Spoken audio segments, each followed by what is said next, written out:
In this video, we're going to show you how to input a manual sales tax. First, go to your admin panel.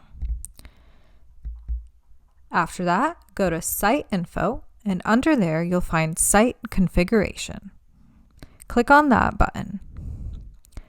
Then you'll go to the left-hand panel where you'll see a lot of options, including state tax. After that, you'll see all the 50 states, and you'll choose the one that you're in. For this example, we're going to choose California.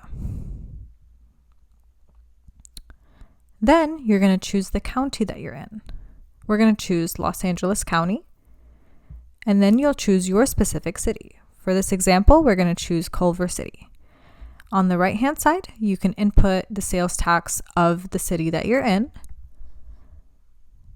And after that, you just go to the bottom left-hand corner and click Update. And that's it. That's how you can input a manual sales tax on WebJaguar. Thank you for watching.